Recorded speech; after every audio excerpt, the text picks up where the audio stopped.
प्रिय भक्तगण, आज हम आपको एक कथा का श्रवण करा रही हूँ जो सुनने मात्र से आपके जीवन में सुख, संपत्ति और धन की वर्षा होगी। तो चलिए कथा को प्रारंभ करते हैं। भगवान शिव माता पार्वती से कहते हैं, मन की बातें नहीं दिल की बातें सुननी चाहिए। तब माता पार्वती कहती हैं, ये कैसे मालूम पड़ेगा कि कौन सी बातें मन की है और कौन सी बातें दिल की है। फिर भगवान शिव कहते हैं, हे देवी, आज मैं आपको एक कथा एवं उपदेश सुनाने जा रहा हूं। कृपया आप इस कथा और उपदेश को ध्यान से सुने जो जन कल्याण के लिए लाभदायक है। अगर आप यह कहानी सुन रहे हैं तो पूरा सुनिए। इस कथा को आधा अधूरा छोड़कर जाने की गलती मत करिएगा, क्योंकि इस पवित्र कथा को पूरा सुनने से मन चाहा फल की प्राप्ति होगी। इसलिए इस कथा को पूरा सुने। आप शिव भक्त हैं तो भोलेनाथ का अनादर ना करें। तो चलिए कथा प्रारंभ करते हैं। पुराने समय की एक घटना है, बहुत प्रसिद्ध ये कथा है।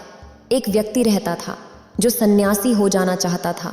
बस वो परमात्मा में खो जाना चाहता था। एक दिन वह अपने गुरु के पास गया। गुरु के सामने सन्यासी होने की इच्छा जताई। गुरु ने कहा कि तुम सच में सन्यासी हो जाना चाहते हो? उस व्यक्ति ने कहा, मैं तो सन्यासी ही होना चाहता हूँ। फिर गुरु ने कहा कि ये अपनी आखिरी मुलाकात थी, अब तो दोबारा मेरे पास मत आना। जब ज़रूरत होगी तब मैं खुद तेरे पास आ जाऊंगा। इस आश्रम में 500 सन्यासी है। उन 500 सन्यासियों के लिए तुम्हें चावल कूटने का काम करना है। फिर वह सन्यासी अगले 10 वर्षों तक एक हल्के अंधेरे से कमरे में बस चावल ही कूटता रहा। 500 सन्यासी थे इस आश्रम में। वह सबके लिए चावल कूटता, सुबह से उठता, चावल कूटता रहता, रात को थक जाता तो सो जाता। 10 वर्ष बीत गए। वह फिर कभी दोबारा गुरु के पास नहीं गया। उसने भरोसा कर लिया था कि जब गुरु ने कह दिया है कि ज़रूरत पड़ने पर वह खुद आ जाएंगे तो बात ही खत्म हो गई। शुरुआत में तो उसके मन में कई तरह के विचार चलते रहते हैं, लेकिन जब पूरे दिन बस चावल ही कूटना है तो विचार करके भी क्या फ़ायदा। धीरे धीरे उसके मन से विचार भी खत्म होने लगे। वह सुबह उठने से लेकर रात सोने तक चावल ही कूटता रहता। जब गुरु ने कह ही दिया था कि तुझे चावल ही कूटना है तो दूसरे प्रश्न उठाने का क्या मतलब। अगर गुरु ने कहा है तो सही कहाँ होगा।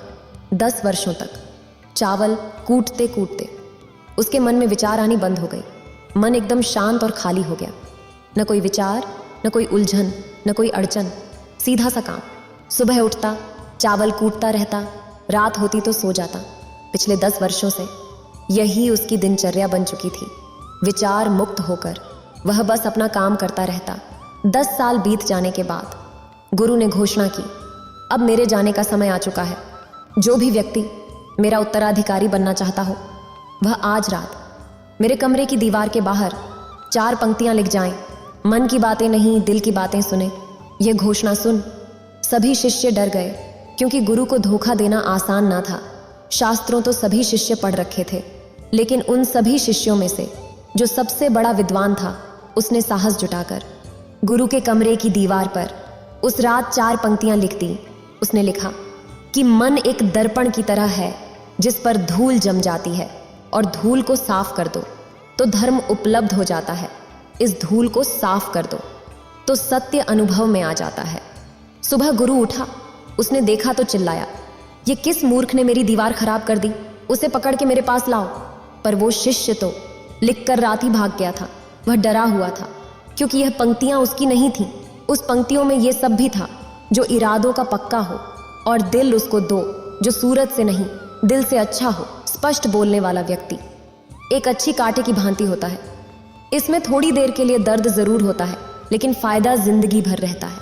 अगर आप किसी को एक बार माफ करते हो तो आप समझदार हो। अगर आप उस व्यक्ति को दूसरी बार भी माफ करते हो तो बहुत ही नरम दिल हो। लेकिन आप उस व्यक्ति को तीसरी बार माफ करते हो तो आप दुनिया के सबसे बड़े बेवकूफ हो। जीवन की सबसे महंगी चीजें, आपका वर्तमान जो एक बार चला जाए तो फिर पूरी दुनिया की संपत्ति देकर भी उसे हम खरीद नहीं सकते। हमें हमारे विचार ही बनाते हैं। इसलिए शब्दों पर नहीं, अपनी सोच पर ध्यान दो। विचार हमेशा जिंदा रहते हैं।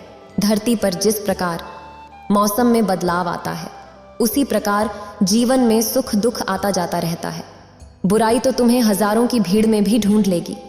ठीक उसी प्रकार जैसे गायों के झुंड में बछड़ा अपनी मां को ढूंढ लेता है, परंतु जो बंसी वाले को दिल से मानता है वह बुराई में भी अच्छाई को ढूंढ लेता है। ज्यादा हंसनी और बोलने वाला व्यक्ति अगर चुप हो जाए तो समझ लेना चाहिए कि वह भीतर से टूट चुका है। कभी भी स्वयं पर घमंड मत करना। पत्थर भी भारी होकर पानी में अपना वजूद खो देता है। अगर ईश्वर तुम्हें ज्यादा प्रतीक्षा करवा रहे हैं तो हो सकता है जितना तुमने मांगा है उससे वह कहीं ज्यादा देने वाले हैं। अरे गुजर जाएगा ये द्वार भी, जरा सब्र तो कर।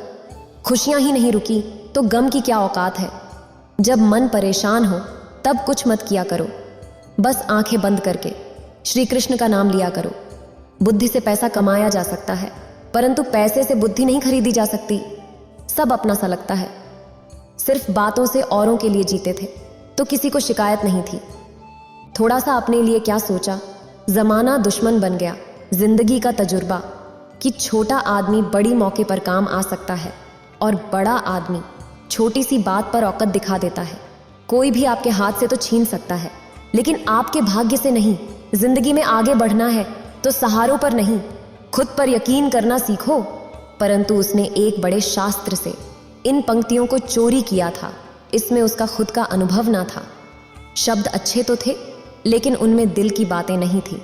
वह जाते समय अपने आश्रम के मित्रों से कह गया था कि अगर सुबह गुरु कहे कि वाह क्या बात कही तो मुझे खबर कर देना, लेकिन अगर गुरु पढ़कर क्रोधित हो जाए तो मेरा पता मत बताना। सारा आश्रम चिंतित हुआ कि इतनी सुंदर वचन तो है, वचनों में क्या कमी है। मन दर्पण की तरह ही तो है, जिसमें शब्दों की, विचारों की, अनुभवों की धूल जम जाती है। बस इतनी ही तो बात है। साफ कर दो दर्पण तो सत्य का प्रतिबिंब फिर बन जाता है। फिर शिष्य ने कहा, उस शिष्य ने बात बिल्कुल ठीक ही लिखी है, लेकिन गुरु जरा जरूरत से ज्यादा ही कठोर है। अब देखते हैं कि इससे उचित बात गुरु कहां से लेकर आएंगे। ऐसी ही बातें पूरे आश्रम में चल रही थी। पूरा आश्रम में यही चर्चा हो रही थी। इसी बात को लेकर ऐसे बात करते हुए कुछ शिष्य उस चावल कूटने वाले के पास से जा रहा था। उसने भी उन चारों की बात सुनी। उनकी बात सुनकर वह हंसने लगा। उनमें से एक ने कहा, तुम हंस रहे हो, बात क्या है। उसने कहा, गुरु ठीक ही तो कह रहे हैं, किस ना समझने लिखा। यह सुनकर चारों शिष्य चौंके और फिर बोले, तो पिछले 10 वर्षों से चावल ही कूट रहा है और हमें शास्त्रों पर सबक सिखा रहा है, तो तू बताएगा कि क्या सही है और क्या गलत। उनमें से एक ने कहा, तो क्या तू लिख सकता है इससे बेहतर कोई वचन। उसने कहा, पिछले 10 वर्षों से चावल कूटते कूटते लिखना तो मैं भूल ही गया, लेकिन बोल सकता हूं अगर कोई लिख दे तो। लेकिन एक बात याद रहे, उत्तराधिकारी बनने की मेरी कोई इच्छा नहीं है। अगर इस लिखने की वजह से मुझे उत्तराधिकारी बनना पड़े तो मुझे लिखवाना भी नहीं।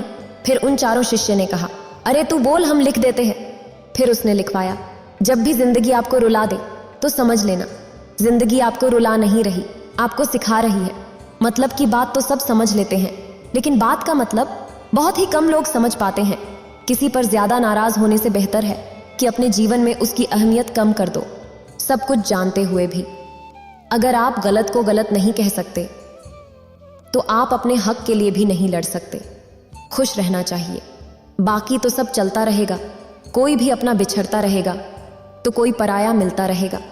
कोई भी रिश्तेदारी एक हिस्सेदारी से नहीं, दोनों की भागीदारी से चलता है। जो इंसान आपके दुख में अपनी खुशी भूल जाए, उस इंसान से ज्यादा आपका अपना कोई नहीं हो सकता। जिंदगी में धीरे चलकर कभी भी नहीं रुके तो यकीन मानिए आप सबसे तेज चल रहे हो।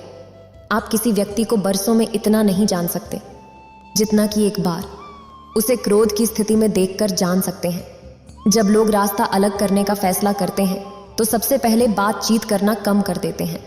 गलती हर इंसान से होती है, लेकिन गलती सुधारता वही इंसान है जो साफ दिल का होता है और रिश्तों को खोना नहीं चाहता।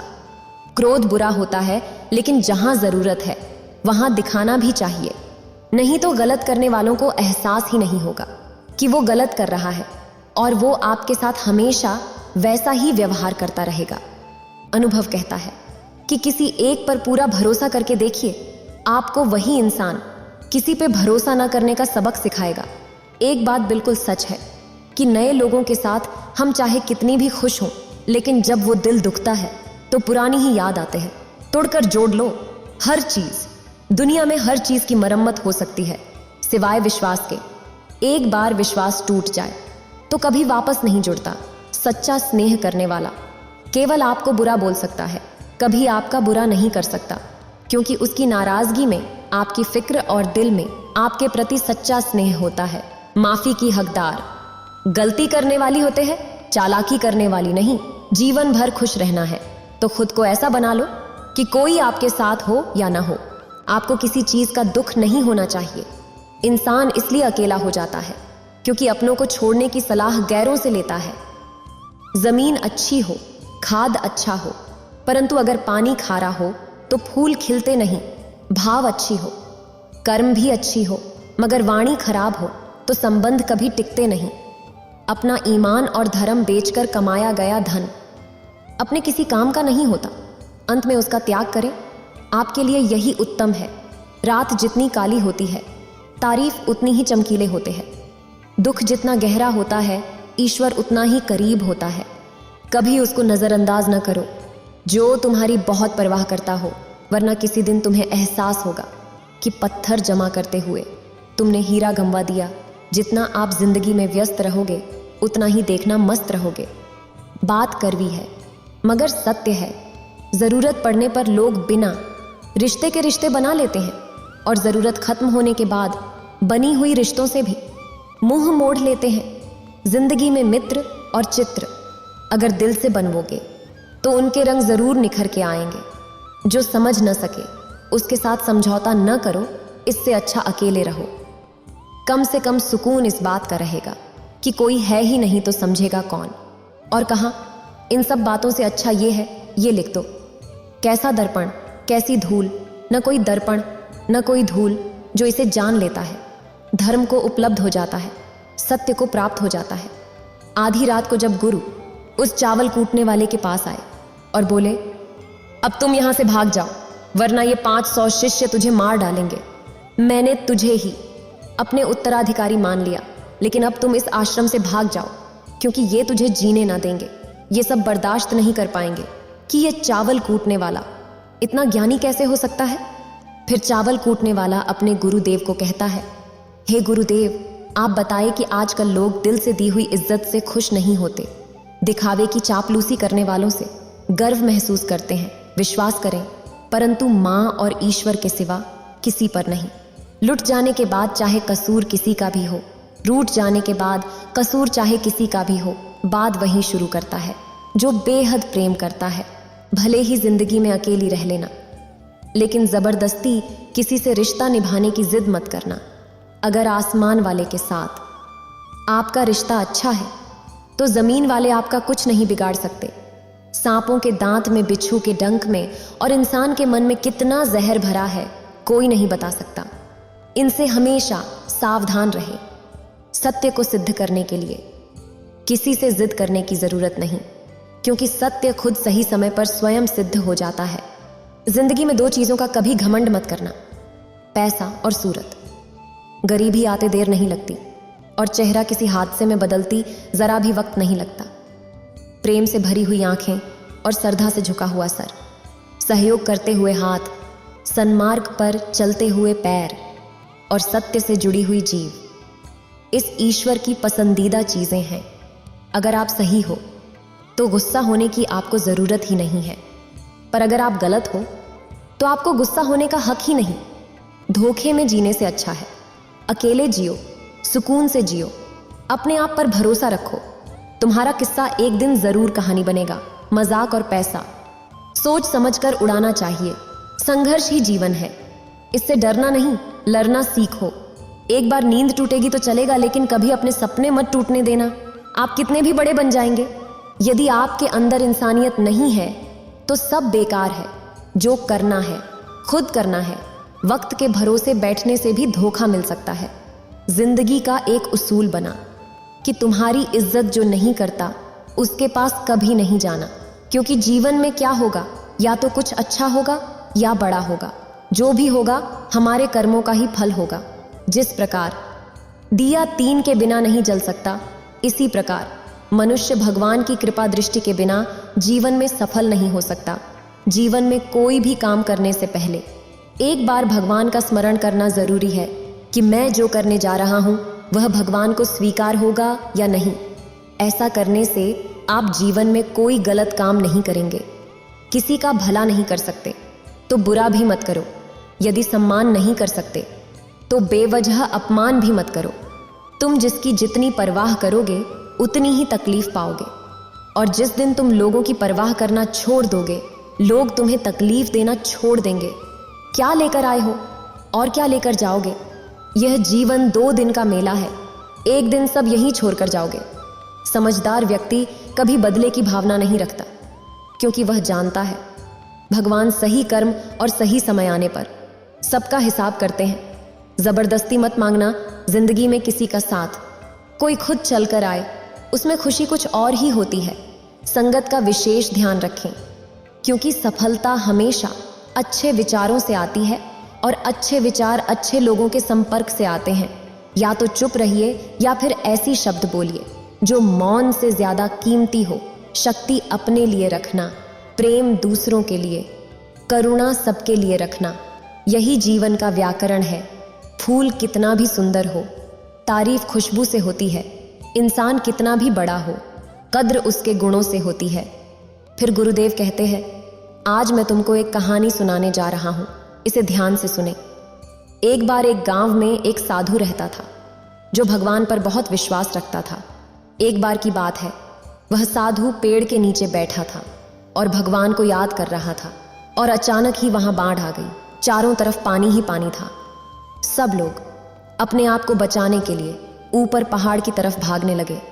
उनमें से एक आदमी ने देखा इस हालत में भी साधु जी भगवान की तपस्या कर रहे, और सोचा कि ये अपने आप को बचाने के लिए कहीं क्यों नहीं जा रहा। तो उसने उस साधु से बोला, अरे आप क्यों नहीं जा रहे हो? आप मेरे साथ ऊपर पहाड़ की तरफ चलो, नहीं तो डूब जाओगे। साधु बोला, अरे हमें क्या होगा, मैं भगवान की कितनी तपस्या करता हूँ कि मुझे कुछ नहीं हो सकता। भगवान खुद मुझे बचाने आएंगे। धीरे धीरे पानी साधु की कमर तक आ गया और अब लोग वहां से नाव लेकर निकलने लगे। उनमें से एक ने साधु से कहा, अरे पानी आपके कमर तक आ गया है, आप हमारे साथ चलिए। साधु ने कहा, नहीं नहीं, भगवान मुझे खुद बचाने आएंगे। और वो नाव वाला भी वहां से निकल गया। कुछ देर बाद पानी इतना बढ़ गया कि साधु के सर तक पहुंच गया और लोगों को बचाने के लिए हेलीकॉप्टर से निकालने लगे। एक हेलीकॉप्टर साधु के पास आया, जो कि आखिरी हेलीकॉप्टर था। साधु के पास नीचे रस्सी फेंकी और बोला, इसे पकड़ो और ऊपर आ जाओ, नहीं तो आप डूब जाओगे। यह आखिरी हेलीकॉप्टर है और आपके पास में कोई दूसरा रास्ता भी नहीं है बचने के लिए। साधु ने कहा, यह रस्सी आप वापस खींच लो और चले जाओ। मुझे भगवान शिव के ऊपर भरोसा है, वो मुझे बचाने जरूर आएंगे। पानी काफी ऊपर आ गया और पैर भी डूब गया और साधु की भी डूबने से मौत हो गई। मरने के बाद साधु भगवान शिव के पास गया और बोला कि हे महादेव, मैंने आपकी पूरी जिंदगी तपस्या की, पूरा जीवन आपकी आराधना करने में लगा दिया, फिर भी इतनी भरोसे के साथ इंतजार किया कि आप मुझे बचाने आओगे, लेकिन वहां मेरी डूबकर मौत हो गई और आप नहीं आए, ऐसा क्यों? फिर भगवान शिव बोले, मूर्ख इंसान, एक बार भी 3 बार आया था, तीनों बार मैं ही तो था। पहला पैदल, दूसरा नाव के द्वारा और तीसरा हेलीकॉप्टर के द्वारा। लेकिन तुमने मुझे एक भी बार पहचान नहीं पाया, पता नहीं किसका इंतजार कर रहा था। इसी तरह से जिंदगी में हमें ऊपर वाला बहुत से मौके देता है, लेकिन हम सब मौके को ठुकराकर पता नहीं किस चीज का इंतजार कर रहे होते हैं कि वह होगा तभी मैं करूंगा। इस बात पर अरे रहने से एक वक्त के बाद वह मौका हाथ से निकल जाता है और हम कुछ भी नहीं कर पाते। तो हमें किसी भी अच्छे समय का इंतजार नहीं करना चाहिए। जो भी करना है आज और अभी से करना शुरू कर देना चाहिए। इसलिए तुम यहां से चले जाओ। ये कहानी गुरुदेव यहीं समाप्त करते हैं। फिर भगवान शिव एक बार कहते हैं कि जिस दिन इंसान के दिमाग में विचार उठाना बंद हो जाए, उस दिन इंसान मन की बातें नहीं दिल की बातें सुनने लगोगे और सत्य का अनुभव करोगे। इंसान खुद को इस ब्रह्मांड को समझ पाओगे। फिर भगवान शिव कहते, अंदर क्या चल रहा है, कैसे विचारों उठ रहे हैं, इसका बड़ी सावधानी से निरीक्षण कर पाओगे। पर इसका मतलब ये नहीं है कि अपने विचारों को दबाना, उन्हें रोकना शुरू कर दें। अगर इंसान ऐसा करेंगे तो इंसान बस अपने मन को देखना है। मन भटकेगा और बार बार भटकेगा, लेकिन जैसे ही याद आई कि विचारों का निरीक्षण कर रहे थे, तुरंत फिर से विचारों पर ध्यान देना शुरू कर दें। शुरुआत में काफ़ी परेशानी आएगी और मन बार बार भटकेगा भी, लेकिन कुछ दिनों बाद देखेंगे कि अब काफ़ी लंबे समय तक अपने विचारों को अपने अंदर कर पा रहे हैं। हर तरह के अच्छे बुरे विचार मन में आ रहे हैं, जा रहे हैं, लेकिन आप विचारों के साथ कोई छेड़खानी नहीं कर रहे। धीरे धीरे आपके मन में विचारों के उठने की तीव्रता कम होती चली जाएगी और इस प्रक्रिया में और गहरी होती चले जाएंगे। तब आप पाएंगे कि आपके मन में विचार उठने ही बंद हो गए। अब आप बीते हुए कल और आने वाले भविष्य की चिंता नहीं करते, अब दिल की बातें सुनेंगे। इसलिए इंसान केवल उसी पर ही अपना ध्यान केंद्रित करते रहे। यह कहकर भगवान शिव इस कथा को समाप्त करते हैं। इस वीडियो को बोलते समय कोई त्रुटि हो तो मैं क्षमा चाहती हूँ। उम्मीद है आप सभी को यह वीडियो अच्छी लगी होगी। अगर आप शिव के सच्चे भक्त हैं तो चैनल को सब्सक्राइब और वीडियो को लाइक करके कमेंट में हर हर महादेव लिख दीजिए।